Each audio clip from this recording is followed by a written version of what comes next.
Alright guys, so the first thing I said, right, on your handwritten notes, where we want to go and look, okay, is starting with income.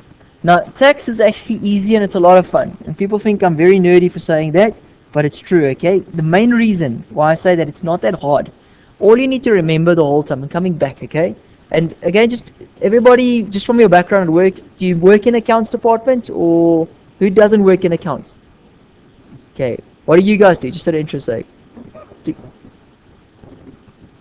Bank, yeah, same thing. No, it's fine. So everybody knows debits, credits, pluses and minuses, right? Or am I sitting with some lawyers and you've never seen a number in your life? Any lawyers? No, don't be shy, it's fine. No, you're not a lawyer. Cool, yeah, same. Okay, cool. Don't worry. But then talk to us about calcs, okay? So all I'm saying, right, at the end of the day, what SARS wants to do, and how the budget works as well, is that they want to say, look, okay, you've got income. Okay, so you must have certain income, let's say like $100, okay, on your tax calc. And then from there you'll have certain expenses. So I have income and let's say I have expenses of 50. So SARS says, okay, fine, this is all corporate tax, right? 100 less the 50, there's your profit. Okay, so 50 rands profit, okay? In tax, all that instead of a profit, they call this taxable income.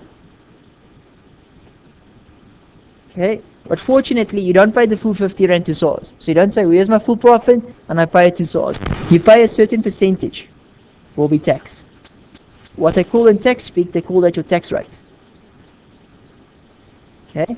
Now, depending on what type of company it is or how you've been registered, that rate is fixed. Okay. So for companies, general rule of thumb. Okay. The week after next, we'll look in terms of the differences for small business corporations and turnover tax. But in general, if you're a company, 28%. Okay. That's what you're going to pay. So in this instance, you pay 28% of 50.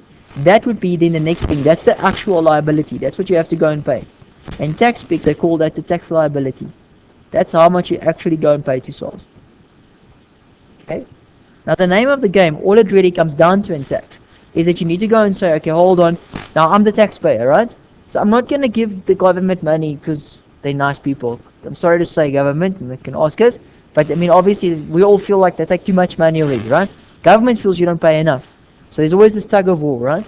So in terms of principles laid down, you need to see how much income you've got, and what income needs to be in there. So practically when you work in the field as well, you'll always try and get that as low as possible. You can call it that. But you try and see what deductions you can get or what exemptions you can get from the income side.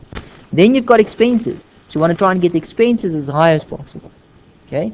Yes? No.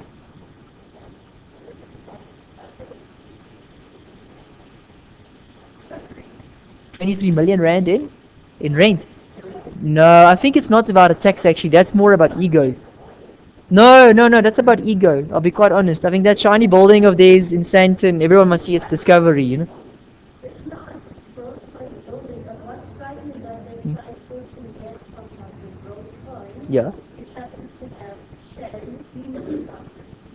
So I don't know who's the holding company or... No, but that's a very valid point. So just on that, but it's interesting, right? What SARS gets, and later on you'll see, they say when it's transactions between related parties. So like you're saying, Grove Point's got shares in Discovery and vice versa. The transaction must be at arm's length. So SARS will go and look and say, you're not trying to do anything funny in terms of the rental expense. So that the fee you would have charged, you would have charged to anybody else because you're connected. In that instance, I'll look at that and I'll say. So the SARS auditor from their side would be very interested and say, oh, hold on, is this maybe too much? Because like you're saying, maybe Discovery is making too much profit. So how do I get that down? I pay a lot of rental expense. So if I pay a lot of rental expense, I can get this as high as possible. Maybe Grove Point doesn't have a lot of income. So on its side, oh, thank you so much. I really appreciate it. Thank you. So Discovery on its side would pay a lot less tax at the end of the day because it gets the expenses as high as possible. And the income on Grove Point's side, maybe Grove Point doesn't have that much tax to pay. So yes, the guys will always play games like that. That's perfect. That's the type of headspace you want to think of, okay? Because then all the case law and everything else makes sense. Because the guys will always have cases with SARS to say, hold on, I can claim this thing as an expense. It's a legitimate expense. And then SARS will come and say, going to gamble in the casino is not a legitimate expense, for example, right? But they'll be like, no, I'm a professional gambler, I can claim certain expenses. So you'll look at your expenses and you'll look at your income, okay? What we covered last week in Unit 4 is the income side, okay? And I'm just going to take you guys through that again because it's important to know the ABCs of what is the income. Because now there's certain rules of what's income and what's not, and certain of the basic building blocks. So we're looking at income. Tonight we're going to go look at expenses. Okay? What we then want to go and look at, just to shape, I always like showing you guys the overall picture first, okay? Is that, remember now from an accounts perspective, okay, or in general if you go and look, how everything works, tax, accounts, anything else, right? On one side you've got the income statement. Okay, and on the other side you've got the balance sheet, right? At that point in time. So this side we've got the balance sheet. In general what you're looking at is from the income statement side, because the income statement side, it's just certain principles, but overall it's the same. We're still going to have income, we're still going to have expenses that we're deducting. We have income, for example, we're going to have certain expenses, we're going to have a profit. The tax, like I've said, is exactly the same, so you have your profit, and then from there, times your rate of 28%, you'll have your tax liability.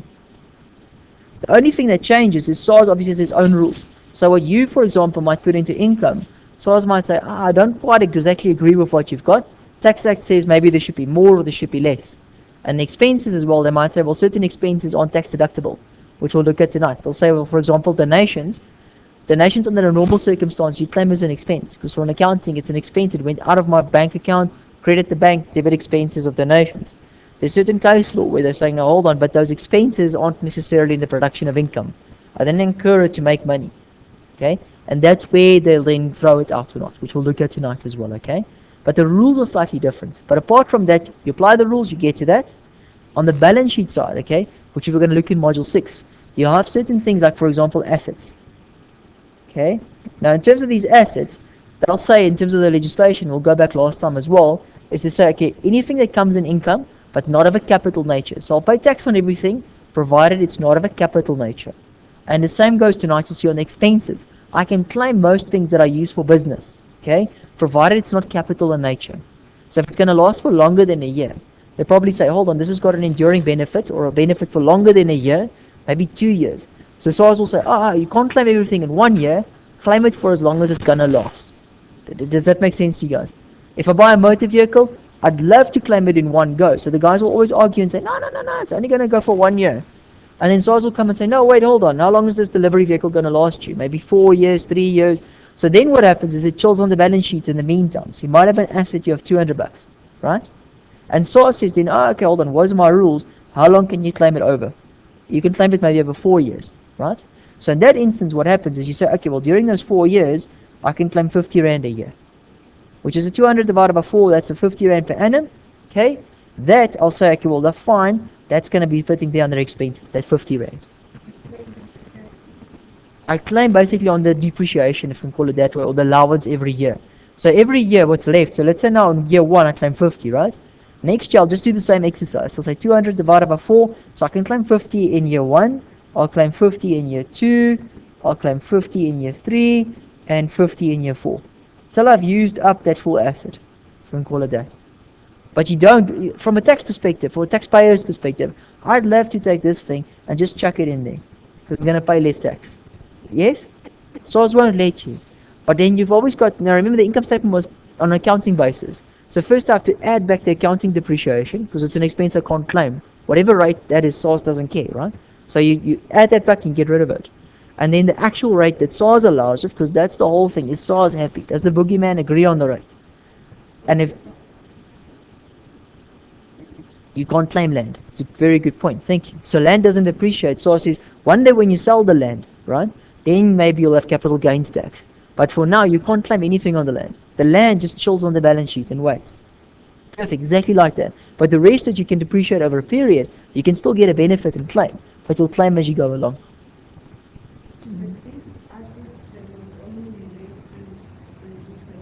Yes, only to business, because you'll see tonight on the ABCs as well, right? It's expenditure for business purposes. How's it? Don't worry, just grab a seat, don't stress.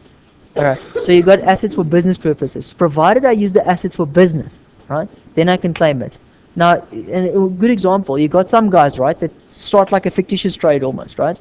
So they say, look, I support my local soccer club or whatever, right? So I support Man United, I don't say it too loud or whatever, for example, but now we've got this professional club, we support Man United for money. But then SARS will be like, well, where's the money coming from? Like, we could see all these expenses, you got beer, and you got this, and you got shirts, and you got the flags, but there's no income, there's no profit incentive, there's no idea to make business. And if SARS can't see that, you can't claim the expenses. And you got to see it from SARS' side, because SARS is saying, look, I'll let you have the expenses, but at the end of the day, I want to make sure you get this. Because if you're making a profit, I'm getting a cut. Okay?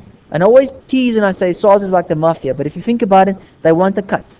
Alright? So at the end of the day, they want in on this thing. So this is a good scheme. Okay, this works for me. Yes, we're going to go with this. We want profits. So you make profits. They want you to have profits. You want to have profits. Everybody wants profits. But SARS wants a percentage. So if there's a profit incentive, they'll let you have it.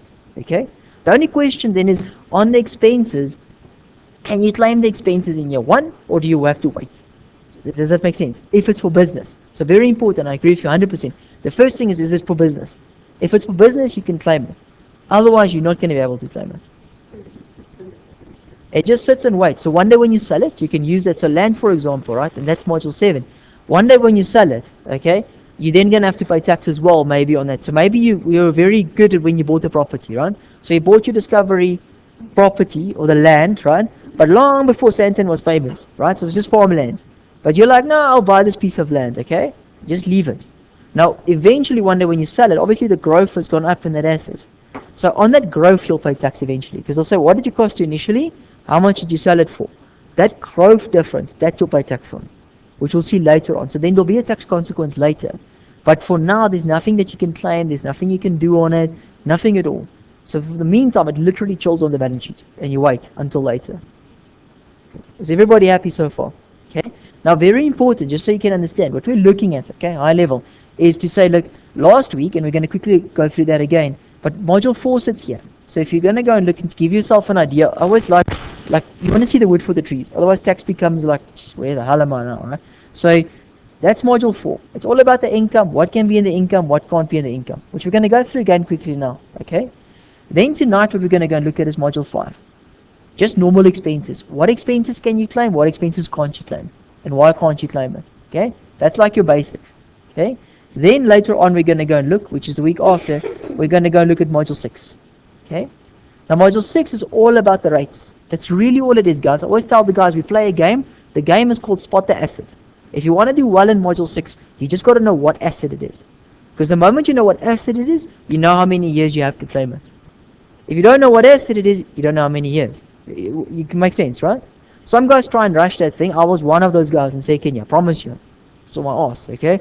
But you try and say, I'm just going to do a lot of questions, excuse my French, but you're just going to do a lot of questions, and through doing all the questions, I'll see all the possible scenarios. It doesn't work like that, okay? You want to use your handwritten notes, because if you know the rates, then you know this type of asset has got this rate, and this is why, because the legislation's there. So whatever type of asset they throw at you, you can easily find the rate, because you've looked at the various types of assets, which aren't that many. But you study it first, the theory for me, you know the assets. And then from there we apply the rates. That's all it is. Okay, nothing else that's funny. And then module 7 is back to your question on the land. If I've got something now that's grown in value, and then I'm selling it later, I've got capital gains tax. I've got tax on the growth of the asset. That's all it is. A capital gain means growth of asset, if I can call it that. You've made a capital gain because the asset grew in value. That's going to be module 7, which we'll look at later. Okay. So back to where we are tonight. And now, one last thing, because you might ask, where does module 1 to 3 then fit in? Okay, so modules 1 to 3, to some extent, talks about the rate. Okay, so if you go and look here in terms of module 3, why I say the rate? Okay, SARS was nice to small businesses coming up. They reduced that rate for you. So they say, okay, if you're a small business, we don't want you to pay too much tax. So what can we fiddle with? We can call it that. We can fiddle with the rate. So depending if you fit in that category or not, you might pay less tax. That's where we're looking at turnover tax and small business corporation tax, okay? Where it's more incentivized. So your rate for tax is lower, for example, and on certain assets, it might let you claim the expense quicker. So for example, instead of saying you claim it over 4 years, they're like, okay, well, you're a small guy starting out. You probably need the money right now. So cool, you get an accelerated allowance. You claim it over 2 years instead of 4 like a normal guy. But that's all it really comes down to. Is everybody happy so far? Okay, cool. So let's quickly go back, okay? So first thing, just remember, and I said I'm going to wake you guys up in the middle of the night. If you need to know, I will. So if you go and look, right, in terms of income, back to the ABCs, okay? So I'm on my handwritten notes. Remember what we said, right? First, we always want to know what gross income is, because you have to know the ABCs if something is gross income, okay?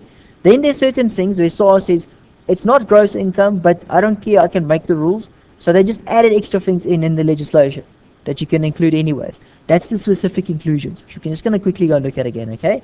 And then there's certain things besides it's nice, saying, okay, well, it should be in, but we'll exempt it for you. Okay, remember the local SA dividends. That's the main one you need to know right now. Okay, so if you go and look, remember guys, what I've said, you have to know this. Just like this, okay? You have to, first of all, they will ask you one or two. Tonight we're going to look at the other ABC for the expenses side.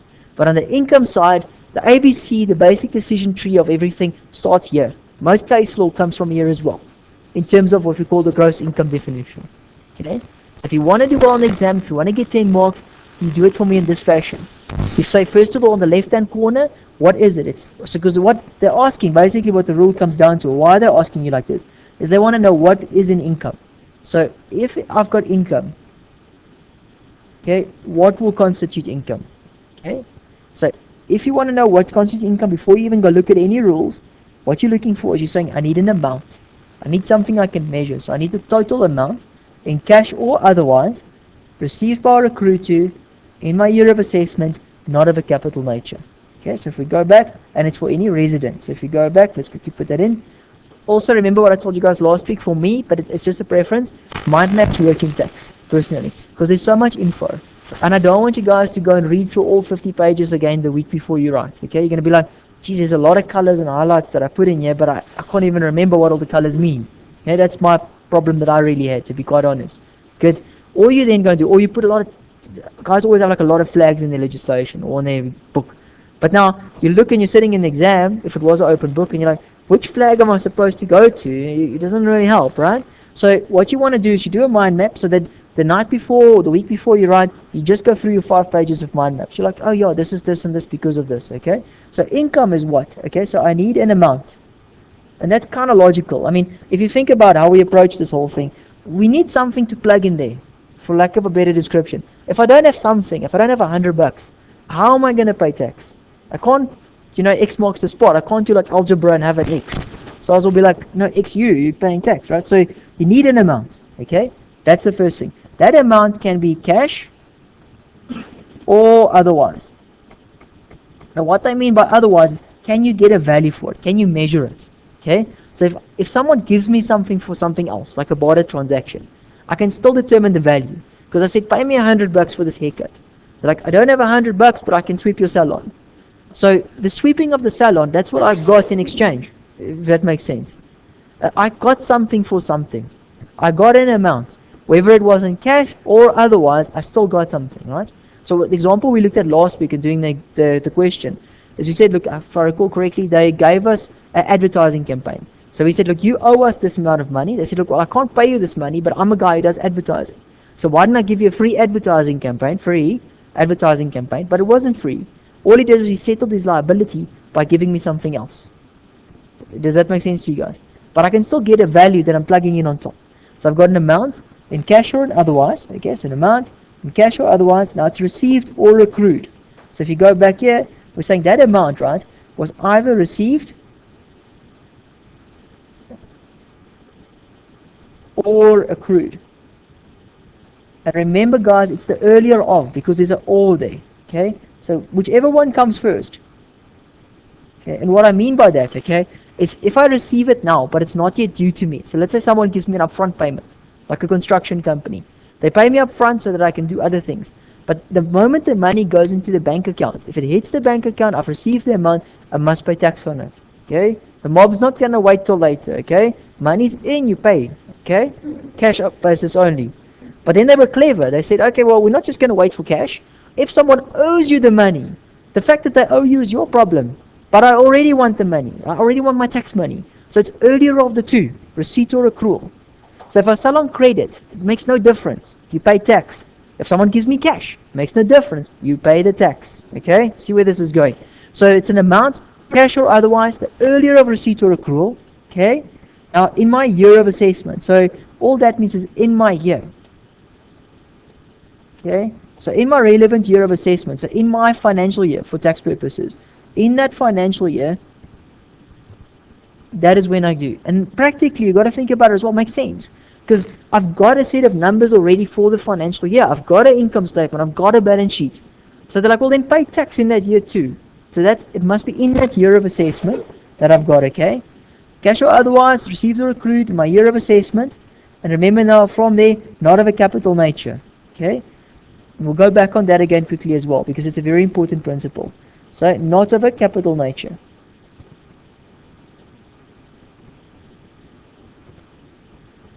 Okay?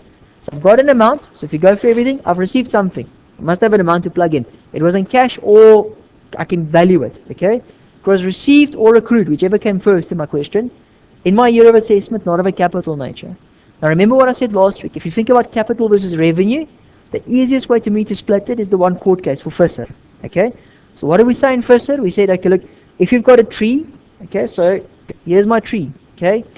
I plant a tree, and then from the tree comes fruit, like a lot of apples and stuff, right? If I now give everybody an apple, but you pay me 2 rand for the apple, right? I've got a business. You guys agree, right? Because the tree's going to make more apples, and then overall in time, everybody will pay me for an apple, right? But I'm never selling you guys trees, okay? I keep the tree. That's the, what you call it, the goose that lays the golden eggs, right? Is the tree. That's where everything comes from. Where everything comes from, where I started, where I planted it. That's the capital item, okay? That is what generates the revenue. Does that make sense to you guys? If it's a case ever that I'm selling apples, I'm going to pay tax normally, normal income tax, because that's my business. That's what they call, in a lot of the court cases, a scheme of profit making. I've entered into some sort of scheme to make money. Okay? If I now go and sell the tree itself, okay, whole separate thing, okay? And we're going to go and look at module 7 on that. But for now, there's no tax on it. Let's start there, okay? So before 2001, if I sold the tree, there was no tax ever, okay? Because this was the original thing, this was the business. That's just where it started. I'd only pay tax on the scheme itself, on what the tree gave me. Does that make sense, everybody? You guys sure? Okay? So I don't want anybody getting lost if I'm talking capital versus revenue. Okay? They talk about revenue. Revenue is the fruits, it's the scheme, it's the thing I've entered into to make the money. Okay? But the capital item is where it all came from. Alright? Now, everybody happy so far? Now remember as well, okay, what we said last time. If I'm doing this from an exam technique perspective, right? How are they going to ask it? It's always do your grid for me. And put on the left-hand side all of these things to think about. Okay? Just the headings. Because I'm bad for that. For example, I'll always forget in the year of assessment. Because I'm so busy writing everything else. I'm like, obviously in the year of assessment, but obviously doesn't help you in the exam. Obviously counts 1 mark. Okay? It's 1 mark closer to passing. So you write down everything for me on this. Okay? Then on the right-hand side, we only apply. We don't have to regurgitate all of this and all the case law. Okay? But you just name one, because it's saying substantiate. So we'll see tonight, we'll do another question. But we'll say, look, we put 1 point down to substantiate it, and we make it applicable to the case. So depending what they've got, you'll say, this is my diagram, I can now go and explain it. Okay? And the case law, remember guys, I told you, you don't have to put down the whole case for me and what the judge was wearing on the day. It doesn't matter. You just put in brackets who it was, okay? Later gang said, or Visser said, and you don't have to know all the cases either. Pick like your 3 favorites, for example, for every section. So whatever, if a blank hits on the day, you've got another 2 to fall back on. Okay? And Murphy's Law, trust me, if you can't remember any, just sometimes some of the cases overlap from exam technique, okay? The same thing they discussed in Visser was a thing they discussed in another one. So you can't really go wrong, trust me, just put something, okay? In brackets. Please preferably put the right case, but from a good exam technique, if you put Geldenhuis probably on one or the others, you won't be too wrong. Latergang featured in a few. You'll see, for example, there's Latergang on the top, but Latergang came in on the 3rd one as well. There's Latergang again. See, because some cases were very influential, if I put it that way. It laid the base for everything else. Okay? I'm not going to go through this again. We'll do this when we do a question. Okay? But everybody's happy on the building blocks. Okay? Now, if you either get a theory question or you will get a theory question for 10 marks, okay? Then on top of that, we saw last week that, hold on, they've got, okay, so there's specific inclusions, but it won't form part of the theory question. Certain things need to come in, and there'll be an exemption. But more important, I just want to show you guys, remember, this is what it'll look like. If you have a calculation question, again, you do the grid for me, okay? But now it's just the other way. Instead of having a thin grid on this side, you have the fixed space this side to write and put the points down. And then you do the calculation for me on this side. Okay? But you guys see the whole time, what we're trying to get to, right, is we're trying to get to something like this. What I've got there. We're trying to work out what was the income, should I have income or not. So we're trying to explain on this side, yes, there should be income. So here's my description of why I'm saying it should be in or not. And on this side, I'm trying to give the amount. I'm trying to say, okay, well, then here's the amount, and this is why it needs to be in or not. Okay? And if you go back and see, okay, fine, in terms of what needs to come in, I'll take you guys through this quickly. But now in terms of, before we go through all of this, let me just quickly say, this is what it'll look like. Let's just quickly go back to the law. So in terms of, we've got the theory side. If you go and look, remember the specific inclusions. So certain things will come in either way, never mind the ABCs, okay? Specific stuff that you need to remember that will come in always is dividends. So dividends might not necessarily be a scheme. I might not try and sell you dividends. I'm getting dividends as a result of something, of holding an investment. But you're always going to include your local and foreign dividends. You're going to include your lease premiums if they give that to you, leasehold improvements, trading stock that's being used as a fixed asset, key man policies, and recoupment of assets. Okay, those will always come in. We'll go through them again. But now remember, dividends, I said, it's just a return on your investment, but you're including it anyways. A lease premium, if like for your discovery building, you have to pay a premium up front, including that on day one, okay? Even though it feels like it's over a period. Improvements, remember guys, improvements are included from the lessor. Someone improved my building for me, I got a benefit. I got an amount, might not have been in cash, but in otherwise, my building's a better building. So I did get a value as a lessor. So I'll include that on day one, okay? But only if it was on contract. So if it must be in a contract and once it's completed. So I must have agreed in writing how much is he going to improve my building on. If I said, look, increase my building by 10 million, and he's going to increase it by 20 million, that's his problem. The amount of income that I include is what I agreed to contractually when it was completed, which is 10 million. Okay? Then from there, manufactured stock or stock used as fixed assets. Remember what I said, and we'll get to it a lot later on in Module 6 again. But just remember for now for me, the moment one asset moves over in tax, because there's different rules per asset. Okay? So if an asset is one thing and it changes to something else. So let's say I had it as a manufacturing asset. Okay? Or let me use this example. Let's say I had an asset, I've got a cafe. I'm working in the cafe and I've got chocolates. Okay? Now, normally I'd sell the chocolates as trading stock. I sell you a chocolate and maybe it cost me 8 rand and I'm selling it for 10 rand. So I'm making the 2 rand profit. Okay? The moment I take that chocolate and I take it home, for example, to go eat, I'm never going to sell it. You guys agree? It's never going to... So something happens there. There's a tax event there and you have a recoupment, which we'll get to later. And the same happens with your assets. If now, assets got certain rules, it's trading stock. Okay? So let's say I'm a guy who sells cars. Okay? So I'm a car dealership, I sell the cars for profit. But now we're deciding this one car is never going to sell, but we're going to change that car and instead we're going to turn it into a delivery vehicle to run around and do deliveries for the car dealership. Okay? The moment that happens, there's a tax event. Okay? You first can include that value in your income. And then from there we'll claim it. But more on that in Module 6. Okay? Key man insurance policies, remember if the policy pays out, include it in your income. Okay? That's protecting the key man, if I can put it that way. Okay? So if it's Donald Trump, I'm insuring Donald Trump. If something was to happen to him, I'm sure he believes something was to happen to him, everything will go downhill. So there's an insurance policy on him. Okay? If something happens, pays out, you include it. Recoupments is your tax profit, but we'll get to that later in Module 6. Remember guys, ting ting ting, the most important one for me on exemptions, you only have one, but you'll always get tested on it. Dividends will come in, but the dividend you exempt is the local dividend. Not the foreign dividend, but a local dividend is tax exempt.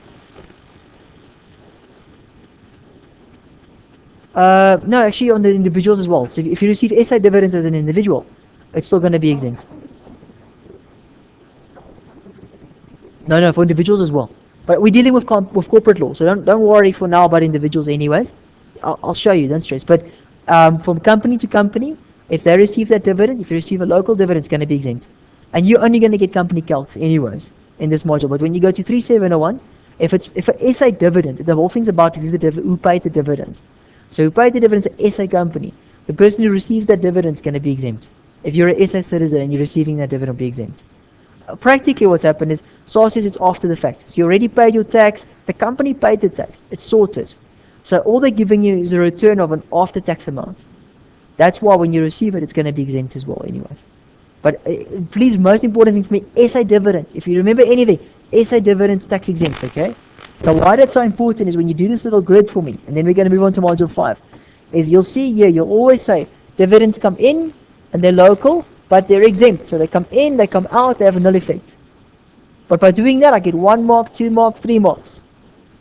Okay, I don't just do the dash. Okay, we don't drink pink drinks, we don't put the dash. Okay, in, and out. Okay, to get the marks. Everyone happy on that? Okay, don't let them confuse you. So you'll see on top, remember they're trying to test whether you know it's earlier of cash or receipt. So if you have sales, Whether it's a credit sale, whether it's a cash sale, whether the guy paid you up front, whatever, you include the amount. It's sales, okay? Sales is sales. Interest comes in, rental will come in. And guys, if you remember it like this, you can't go wrong, I promise you. That's why the handwritten notes is very useful. In the question paper, right, they're either going to give you sales, they'll give you commissions, they'll give you interest, they'll give you rental income. But now that you're used to your handwritten notes, you're like, it doesn't matter, it all just comes in anyways. Okay, everyone happy so far? Okay. Yeah. So foreign dividends will come in here. So dividend would be dividend local. You can see like foreign would come in here. So foreign, for example, if I can show you, foreign would be there. But the only one that triggers the exemption is the SA dividend, not the foreign dividend. Does that make sense to you guys? Okay. And then from there I get to my taxable income or my profits. Okay, and that brings us to module 5. Everyone alright? I'm seeing a few people and a few tired faces, no offense. Okay, it's nothing personal. It's fine, I understand it's Thursday night. Okay. Do you guys want to do me a favor? So, okay, first thing, remember, and sorry for the new guys as well. I run the class, but it's not like it's my class and now we're breaking. We're not in primary school, okay? So, majority rules. If you feel like we need to have a break now, we have a break, okay? So, if you need a smoke break, we need to get coffee. Who's feeling strong or who needs 10 minutes? Can we turn the aircon off? Who wants the aircon off? It's cold. Okay, we'll turn the aircon off. Let's turn the aircon off. I don't know how to switch it lower, but I can switch it off. We'll take a break on it, okay? Second thing, who needs a break? No, you're still okay, okay? Then do me one favor though. We're going to do this. You don't laugh at me, okay? Everyone stand up, okay? Get to feel like Pastor Bushiri. Stand up. Come on. 10 billion rand. Okay, now stretch. It's important. Come on. Thursday night tax. It's awesome. Woo. Okay, come on. Walk around a little bit. Just get some blood in. Okay. Yeah, come on. Okay, it's good for everyone. And then we'll do module 5. Okay? Stretch. Don't just sit down. Come on. We can do till 7:30, okay? I'll get you guys through to half past. And then half past we'll break and go to 12. We get something to eat. Okay? Everyone feeling good? Come on. Feel the positive vibes. You got your Muhammad Ali, Rocky going in the back of your head. Da-da-da. But before R. Kelly was dodgy, I'm the world's greatest. Alright, cool. So here we go. I should not sing. That's why I lecture. Hey, I heard your stories. Hey. Let's get into our over. Let's not go there. Okay. Thanks for that. Very, very well put. Okay, now guys, if we go, so does everybody understand the background? Yeah? Okay. So if everybody gets the background and where we at? No, sure. So if the company doesn't make profit, right, it builds up these losses. So I'm glad you asked as well. So the losses build and build and build. In South African law, you can keep the loss as long as you're trying to make money. Okay, they'll let you have the loss. So you'll have what they call an assessed loss or an accumulative loss year on year. Okay, so let's say in year 1 I made 100 rand loss, and year 2 I made 100 rand loss. By the end of year 2, I'll have a 200 rand loss that I can use in future. So come the day when I make money, if I put it that when I start making profits, I can use those losses from before and offset it against my profits. So I can use it, okay? But you must keep trying to make money. The day you stop, when you stop trading, you're like, I'm just going to chill for a year and we'll try again next year. You lose the loss. The business must keep carrying on year on year on year, okay? And trading, yeah, go for it.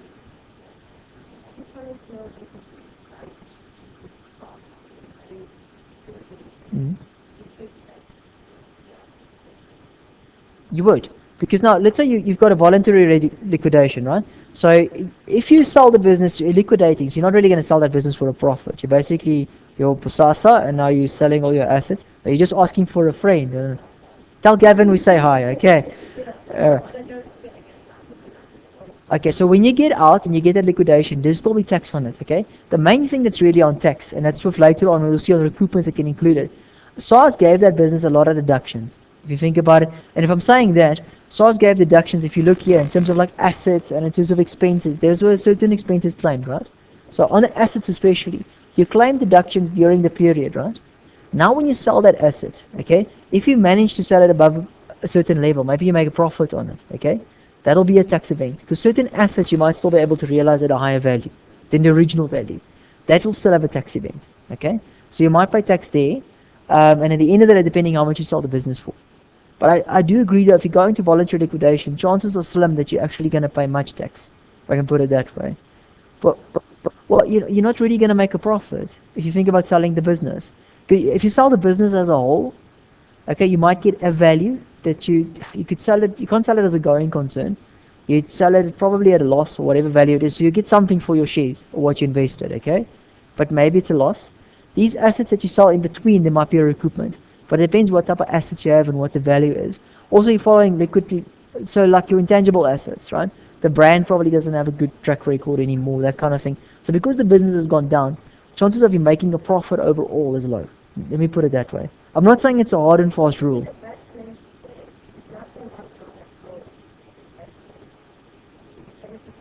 And now it's filing for voluntary liquidation. The thing is, but remember now, the investors will still get something out. SARS might not get. SARS might get the recoupments that it allowed previously. It'll get a recoupment on the assets, right? The investors will still get something out, but they'll probably, as a liquidation dividend, you'll get like 20 cents in the rand. So whatever's left, it'll say, okay, well, this is what's left now. We're selling everything off. This is the big pot of assets that there are, okay? Or big pot of money that's left after selling everything. Now everybody gets a cut. So creditors get a portion, investors get a portion, so-and-so gets a portion, and you'll get something out. So if you're worried as an investor, you'll get something out as a liquidation amount. Apart from that, in terms of the tax event, there could be some tax, but not necessary. I'll put it that way. Okay. We can ask you after, don't worry. Make a plan, don't stress, okay? So, okay, cool, guys. So now, if you look where we're at tonight, is now the expenses, okay? So we want to see what we can claim on the expenses, okay? Now, expenses, similar formula again. We start with the ABCs, okay? So you'll see here's your ABCs, which you're going to get to now, okay? But from an exam technique on your handwritten notes, always remember, okay, if we're going to do deductions, okay, just practically, if you want to do well in the course, you start with your specific deductions. Certain things are always deductible, okay, because the law said so, kind of thing, right? Well, so that's where we go. So we're always going to get the easy marks. We'll deduct first what they're going to allow us. Is everybody on the handwritten notes on this page? Everybody there? Everyone else? I see one or two people still paging. Guys with us?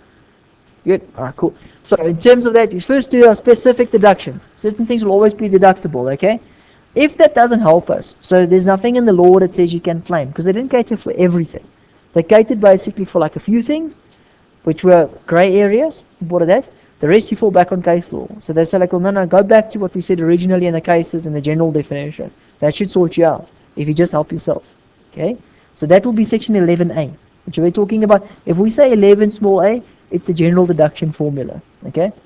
It's like the beginning of deductions, okay? That's your ABCs of deductions. So we'll go there, and once we've looked at that, okay, there's another section, which is section 23, okay? That we don't like. This tax place 23 sucks, okay?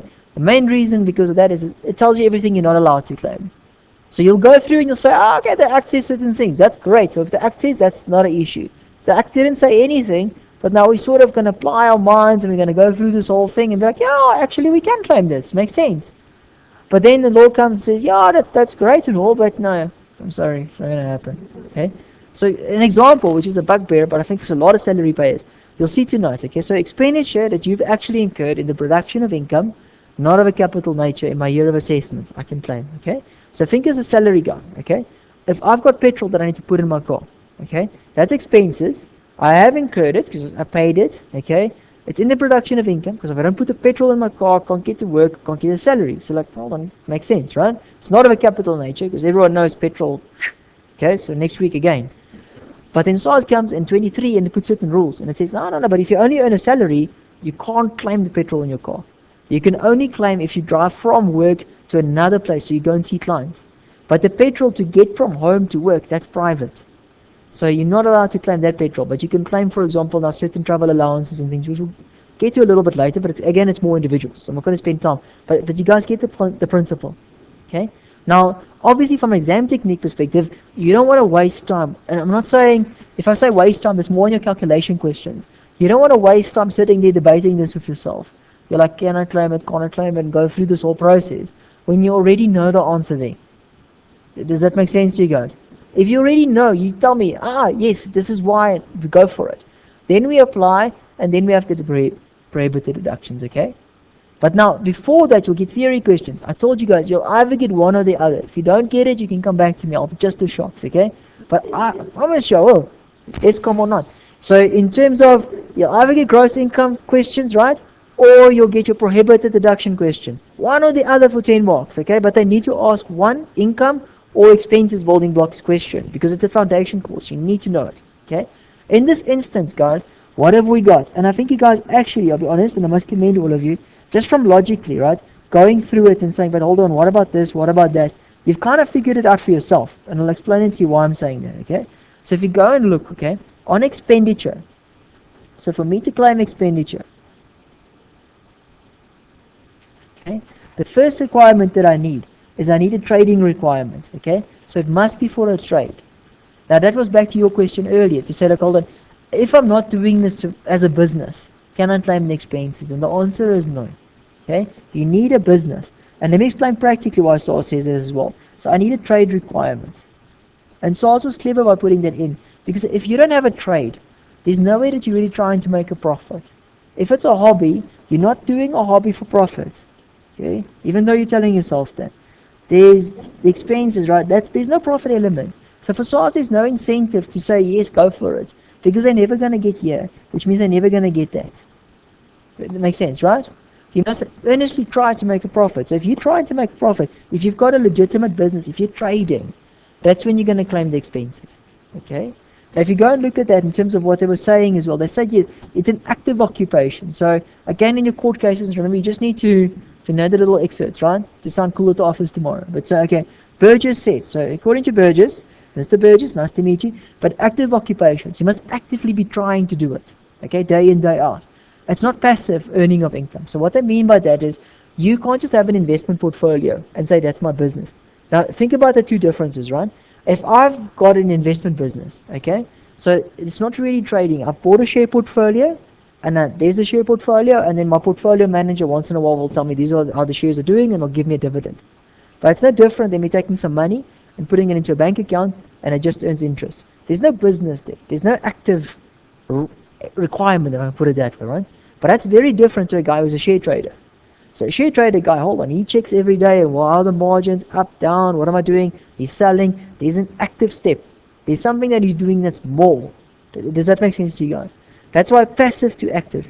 Active, you can claim the deductions and you'll pay tax. Passive, you're probably not going to pay tax. It's just chilling on the balance sheet. We'll put it that way, okay? If you go and look, there's profit is not a prerequisite. So that goes back to your question, right? If you make losses, that's fine. So I feel sorry for you. It'll let you keep the loss year on year. Chances are you're not going to be in business very long, but I mean, the idea is you should make profits, right?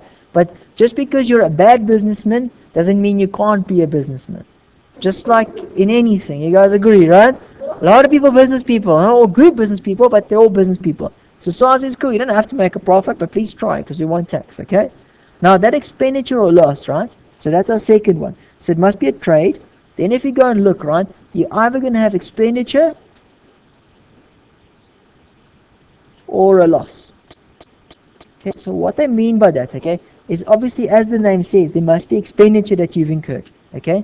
So if you actually had a purchase, right, so you had a voluntary purchase, you decided to go buy that stock item, or you decided to pay that water and lights bill, just because you had to, but you paid the city of Joburg, that's an actual expense, right? You actually incurred that expense, okay? However, if it's voluntary, that's okay too, so will let you have the deduction. So what they mean by that is, if you're saying it's expenditure, so normal expenditures as the name says, I paid that expenses, right? If it's voluntary, if it's a loss, that's normally if someone's stolen something from my store, or if a car got damaged, or machinery got damaged, that loss they'll still have. They'll still let you have the loss. Does that make sense to you guys? If you have stock pilferage, it's not that SARS says, well, you didn't pay the stock pilferage, so you can't claim the loss. That's a write-off that you have on your items. They'll still claim that. Okay? So that's fine. So it's a trade. Sorry? You sure? Okay? No worries. Well, please ask, guys. I told you guys, not a soliloquy. Okay? Get very boring of myself. Insurance will come in, but that's 100%. So you'll see that loss pays out, and you'll have a tax event. So next, not the week after next, because we're going to do units 1 to 3. But then I want to teach you guys recoupments. So exactly what you're saying on recoupments, we'll get to and I'll explain to you how you do that. Okay, so now it's expenditure. Now guys, the expenditure must be actually incurred. Okay, so now we explain, there's a lot of case law on that. So let me explain what they're coming with. But it's not so bad actually, okay? So actually incurred.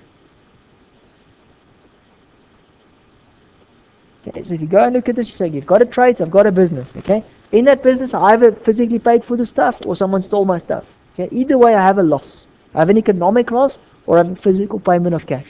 Okay, now if it's actually incurred, what it means is what I like calling the mob test, the mafia test. Okay, think of Baba. Okay, if Baba rocks up at year end at your business and he says, "You pay me now," and he's got his big baseball bat, and then you don't pay him, Baba's gonna sort you out, right? Then you've actually incurred the expense. You guys agree? Because Baba wants his money. You obviously got something from Baba, okay? And you pay him. That's actually incurred. The business closes down, Baba don't care. Baba's gonna find you, you're gonna pay him, okay? Yes? But if it's not actually incurred, if I can close the business down at year end and no one cares, okay? Then I've just got a provision. So I kinda, in my books, in my accounting, I put money aside, thinking that there will be an expense later on. I might want to have a marketing campaign next year. So let's create a provision because I've signed some agreements and whatever else, right? Or I'm thinking, but there's no one that I owe at year end. Baba's not going to rock up from the ad agency to me to asking for payment, right? The bailiff's not going to come and repossess assets. Then it's not actually incurred. Okay? Then it's just a provision. SARS splits those two. So it splits accruals and a provision. Okay? Though they feel the same from accounting side. I accrue for a water and light bill, for example, but I provide for bonuses. Because if the business does bad at year end, if I haven't physically paid the bonus, I know it sucks, especially if you're the employee, but if the boss decides that there's no money for bonuses at year end, there ain't no money for bonuses. You're not going to get your bonus. Okay? Okay? I don't want to say that too many times. It's very depressing. But you're not going to get it. You agree? That's the difference for me. So if you go and look in terms of that, that's what actually incurs means. Okay? So actually incurred, and to borrow the accounting principle, but do I have a present obligation? Yeah.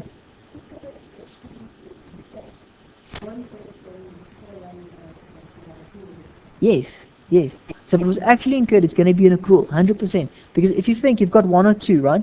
Either you have an accrual, where it's actually incurred, and that's fine for tax. SARS doesn't mind.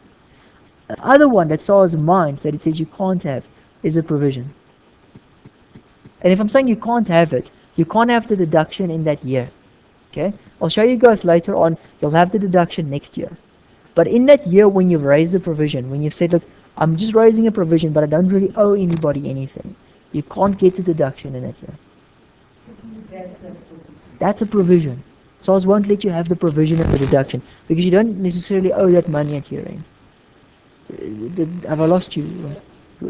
Have I lost anybody else in here? Please talk to me. Yes.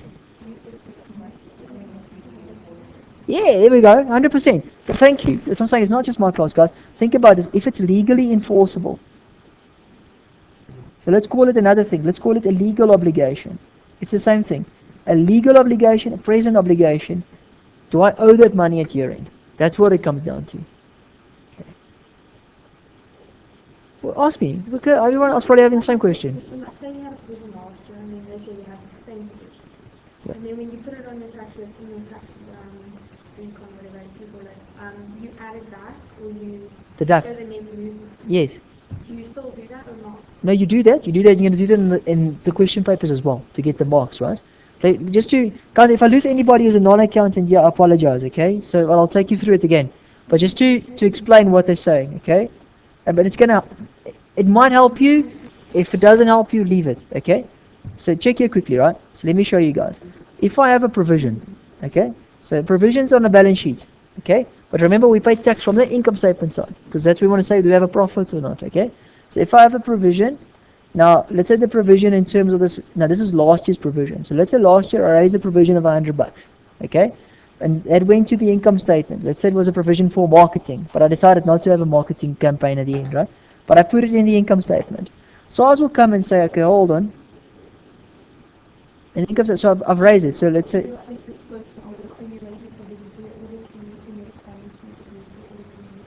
so let's have expenses. So let's for example, let me show you guys. So let's say now this is last year, okay? So last year I go and credit provisions and I debit the expenses. There's an expense last year, okay? But SARS comes and SARS says, no, well, hold on. There's no legally enforceable right, no legal obligation. Okay? So there's no legal obligation. What SARS does is it says in my tax calc, it says in that year. So when I do my tax return, okay, I add this back. If I say add this back, they come from the perspective of an income statement.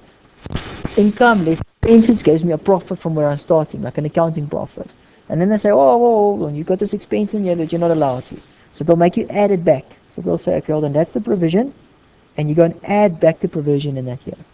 Is everybody still with me in that point? Okay, so here that provision I'll go and add back. Okay, in that year. So last year I go and add it back.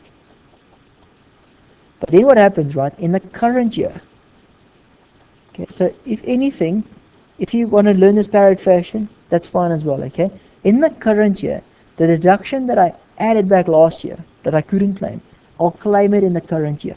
And I'll explain to you guys why now, okay? So in the current year, last year's provision will be deducted. So it's a new year of assessment.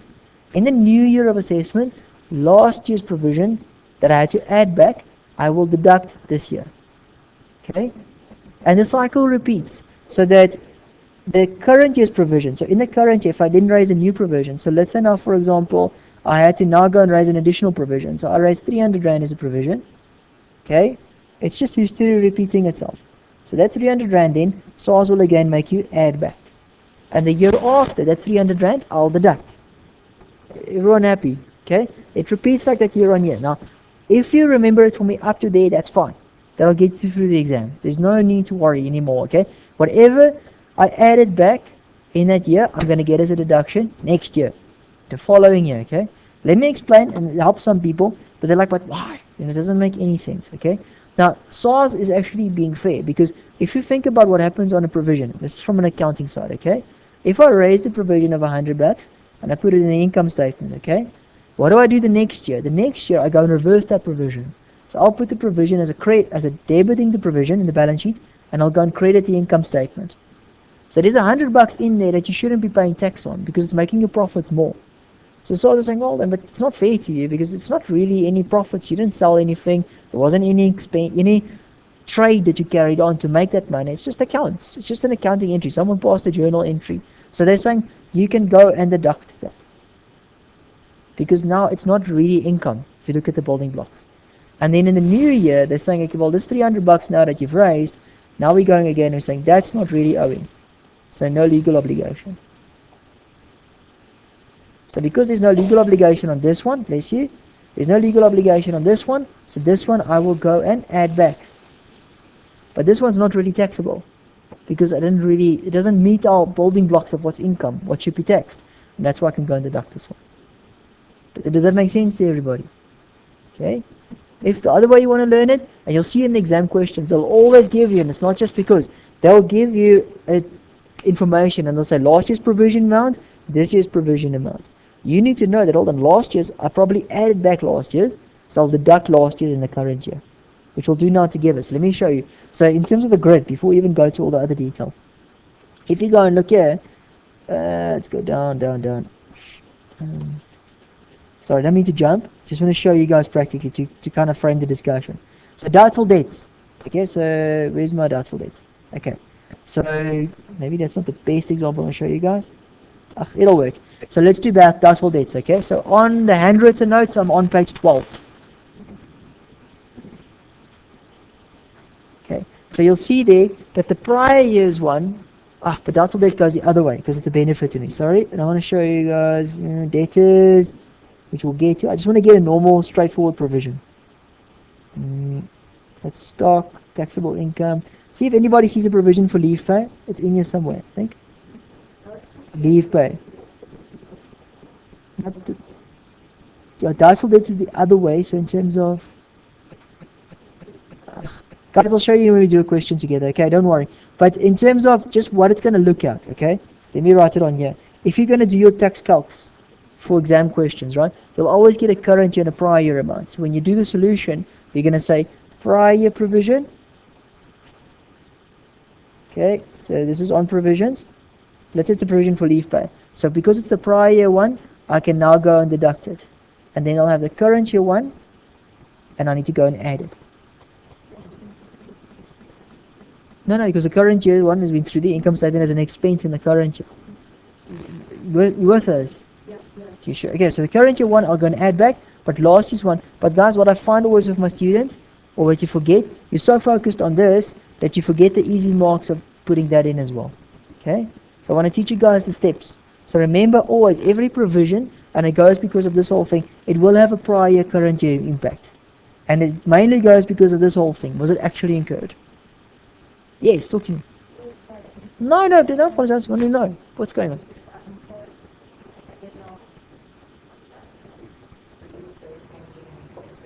Yes, yes.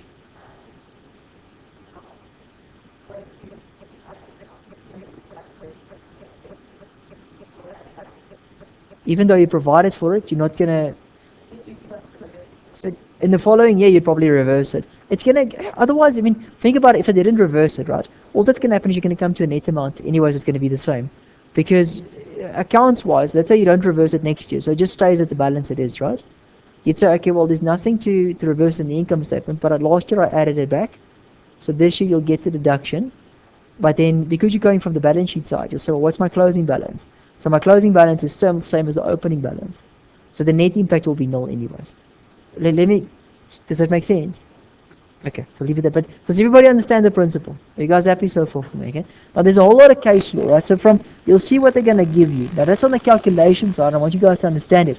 But in theory as well, right? When you do this theory question, they're going to give you a lot of things where something happened. They'll always test you right before year end almost. They'll give you like a little year of assessment grid, and the guy, Struce Bob, he did something at year end. Now it's gonna lead you back to these things to assess, and you'll see in your each notes as well. Was it actually owing at year end, or was it just a provision?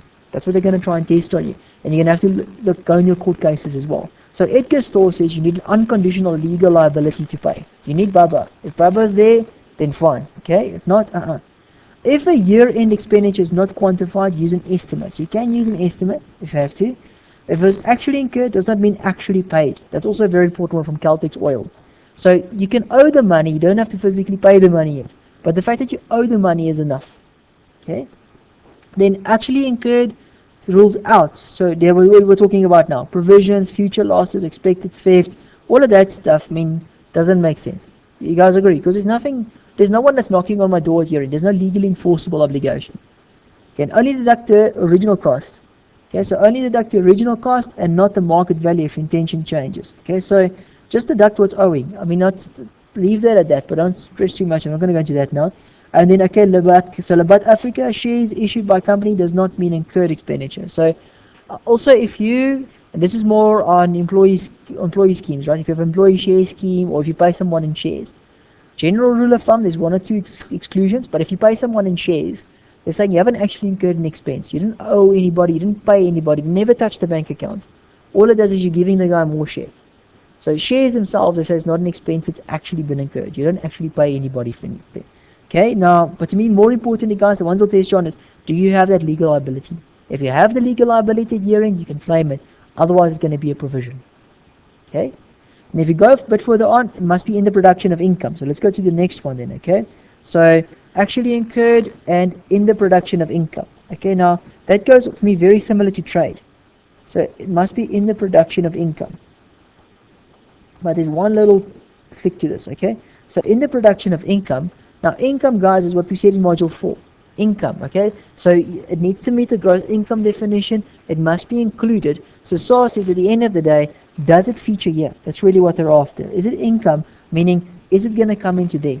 Into my little income bracket there, okay? Now, guys, remember, income means it's income after exemptions. So if I have a business, right, that just earns local SA dividends, if you think back, it's going to come in as an amount, which is the dividend amount, the local dividend, but immediately I'm going to apply the exemption. Do you guys agree? It's going to be income less the exemption. So the net amount on that 3 marker, it comes in, it goes out, and there's nothing. Yes? That side source says, well, there's no real income. There's no income as defined in terms of the act itself, right? So you can't claim the expenses. They're saying, just be fair, because I'm not going to give you anything there on top. It's already been exempt, for example, right? There's no income there. So why must I give you the expenses? Because all that's going to happen is you're going to build up a massive loss here, and you're only going to use it against something else. So they're saying, no, just park it for now. I'm already kind of being nice to you on top there, so you can't claim any expenses. Does that make sense? Okay, so it must be in the production of income. So it must have a trading requirement, and it must be must be in the production of income. So one further, in the production of income. And if you go and look at your case law as well, Okay, it's expenditure closely connected to production of income. So what action gave rise to the expenditure? And is it closely connected to producing of income? So is it an inevitable concomitant of business? Okay, so let me talk about this one as well. Okay, so in the production of income, to me, very similar to trading. I'm trying to make that money. Okay, now this whole thing, you can look in your edge notes as well, but let me just talk you guys through it. Okay, everybody still okay so far? We're just going to finish after this last point, and then we're going to break. Okay, so in the production of income, and what I mean an inevitable concomitant. Okay, so one of those fancy Latin words. You want to impress your date next week? Say, you are my inevitable concomitant. Like, ooh, I love it when you talk foreign. Okay, so it doesn't work like that. Okay, so inevitable concomitant. Sorry. So romantic. So romantic, and tax helps. That's why we're here. Right. All it really means, okay, it is unavoidable. It was so closely connected to the business. Concomitant, it was so committed. It was so close to that business, right, that we had to incur it. Okay. Now, what I love teaching you on that is they'll always go an electric tramway case as well, and it's actually sad. It's like one or two cases, but what happens there a lot, okay, is that people die. Okay. Sorry to bring the mood down, but people died in those cases. Okay. Now, what happens is a lot of times it dies, or they were injured on duty. But they were injured because the employer didn't do what he was supposed to. Okay, so I had a death, for example, on duty. But why it happened is, let's say, for example, a bus driver. Okay, so the bus driver had an accident, and then all the people were killed on the bus or were injured. Let's not be that morbid. Okay, so a lot of people got injured on the bus. Now they're saying, okay, but hold on, they were injured. Yeah, so now this happened, and now they're saying, oh, hold on, I need to pay these people out the claims. Okay, so I'm a bus driver. My business is driving people around. I'm a taxi. It's probably bad for taxi industries. Here I'm driving the taxi, okay? But the taxi doesn't have the brake service. It doesn't have lights. Doesn't da da da da da. We can go on and on in South Africa, right? Now the taxi makes an accident, okay? Taxi owner needs to pay for the other person who are crashed into, right? Or for all the people and the people who got injured. SARS won't let that taxi have the deduction, okay? Why they won't have the deduction is saying it's not an inevitable concomitant. It wasn't an inevitable conclusion that you would have an accident. Why wouldn't you have had an accident? Because if you've serviced your freaking brakes, and if you've done this and you've done that, you wouldn't have had the accident. Does that make sense?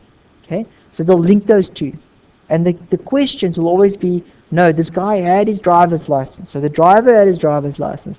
The taxi had the brakes checked. It had this. It had a roadworthy. So saying, well, you did all those things, and then you still had the accident. Okay, that was unavoidable. There was nothing you could have done to prevent that from happening. So then you can claim the deduction. Okay? But if you could have avoided it, if it wasn't inevitable, okay, then, okay, no, you're not going to get the deduction. Does that make sense to everybody? Okay? Your theory case will be like that. Sorry, yeah? So your theory questions will be like that. You'll see, they'll have a guy, one of the court cases was, for example, I think the guy, he got injured because of his wheelbarrow. So he was one of the guys taking cement, for example, to and back to the factory, right? But then from there as well, I think they didn't properly check the foundation and the structures and what happened. So because I was negligent, if I can call it that way, I won't get the deduction. That's really what it comes down to, an inevitable concomitant. And all your theory questions will link that. Just spot it for me. So you'll see if you have a theory question, the in the production of income thing, look at the inevitable concomitant and cite Joffe. Okay? Joffe was the case where that was decided. Okay? Again, it must be in my year of assessment. So state the date and confirm that it was in my year of assessment. I can't claim for future expenses. And also, guys, I've had one or two cases, or not cases, but clients asking, okay, is they're saying, look, it's in my financial year, or in my year of assessment, right? And now, oh gee, suddenly we found these expenses from like 5 years ago and forgot to claim it. Can I claim it now? Because I didn't claim it. So I was, no. It's great, you suddenly found all these things, right? You got to go back to year 5 and claim it then. Does that make sense? If it hasn't prescribed. SARS will have a 3-year prescription from when you've assessed you, okay? Okay, but if it's all within the margins and I haven't been assessed then yet, I can open up those old ones, do a request for correction and correct it. But you can't mix and match, okay? I think they get confused with the VAT Act. With VAT, you can claim input VAT for 5 years in future, right? Income tax doesn't work like that. It's in the year it happens, okay? So it must be in my year of assessment, okay? And last, back to our favorite again, not of a capital nature, okay? Yeah, you have to do it in that year, otherwise there will be problems, and not of a capital nature, okay? Now guys, remember, the capital nature thing, right? The same things work for income and for expenses, really, think about it. Because if I wanted to suddenly say to SARS, okay, so remember now, when I sell the tree, back to our example with the fruit, okay, if I was to sell the tree, SARS says there's no tax on the tree, okay, there would only be tax when I sell all the various apples to everybody in my scheme of profit making, okay. The same goes when I buy the tree initially on year dot, okay. When I buy the tree, SARS says this is the tree that the apples are going to come from. You can't claim the tree as an expense. Does that make sense? Because the tree is capital. So SARS says, well, what goes for one goes for the other. So you never claim an expense when you buy the tree. One day when you sell the tree, you won't have any tax either on the sale. Okay? But I can't claim the tree as an expense because it's capital. It's where everything starts. Okay? And the same goes for other stuff. So if you have manufacturing plant, for example, the manufacturing plant's going to make cars which I'm going to sell to everybody. I can't claim the manufacturing plant as an expense. Okay? The manufacturing plant, all that other stuff, practically, guys, if we just take it back to the calcs, it's going to be chilling on the balance sheet. It's going to sit here.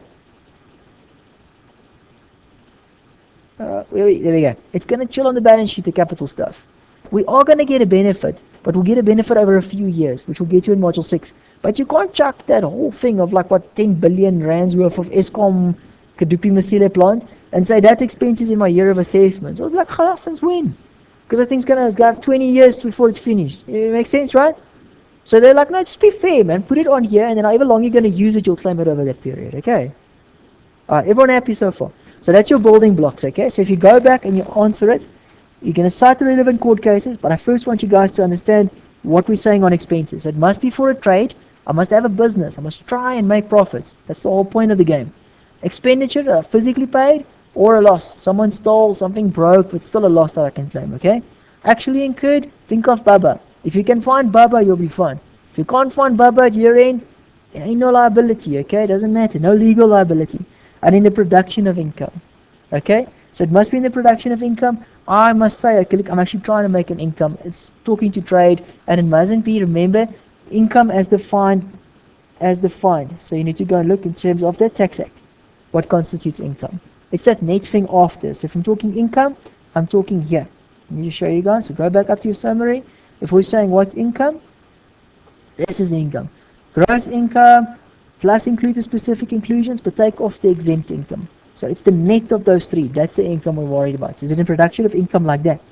And then after that, not of a capital nature.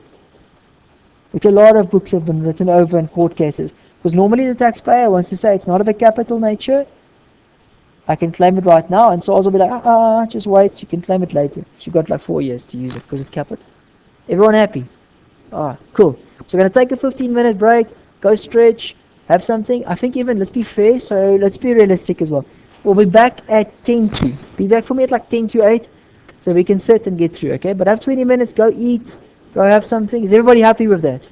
I think that's realistic. 15 minutes, if you want to run to the store, you're just going to run and come back.